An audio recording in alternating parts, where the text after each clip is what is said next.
President Trump has often boasted about his wealth, as you may have heard, but a new Bloomberg analysis of President Trump's net worth shows it has taken a hit.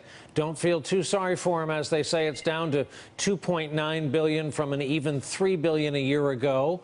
That's according to Bloomberg. These three properties the president owns in Manhattan are said to be underperforming. Bloomberg also notes this, quote, Trump's own estimates of his net worth are frequently higher than independent appraisals.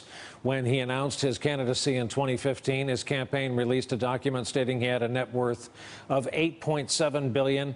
Later that year, when Bloomberg first assessed his net worth at $3 billion, he described it as, quote, a stupid report. The author of that story, Caleb Melby of Bloomberg, is with us here in the studio.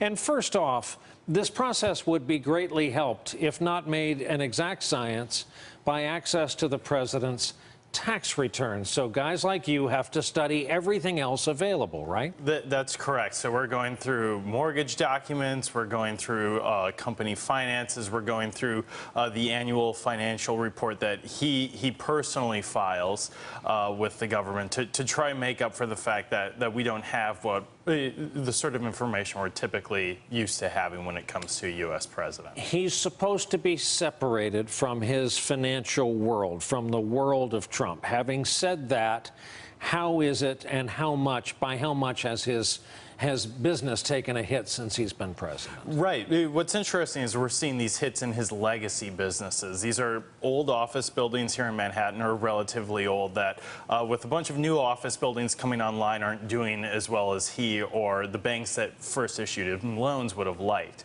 which means that these sort of licensing deals that have really come under scrutiny during his presidency, where he works with international partners to create Trump-branded properties around the world, are actually even more important to him and to his bottom line than we had previously thought, relative to these other businesses when we're talking about buildings or golf courses that he owns. And licensing is an interesting word. It almost makes him a franchisee. And what other words can we use to describe him? Builder, general contractor. He doesn't own a jackhammer or a front-end loader, correct? Not to my knowledge, no. Landlord, obviously, yep. of many properties. And the people, the ethics lawyers like Richard Painter, keep complaining about emoluments and how he might profit from being president. Right, and these buildings are actually a great example of that. We had reported that one of the biggest tenants in Trump Tower that pay him rent is the Industrial and Commercial Bank of China, a state-owned bank in China. And when Painter and Norm Eisen make their case, they're looking at these state-owned entities doing business with Trump's privately held business and asking the question, or in their case, just full-on arguing that that is an emolument. That is a gift from one state to the head of our state, Donald Trump. This calls for a prediction on your part. Let's see if you're up to it.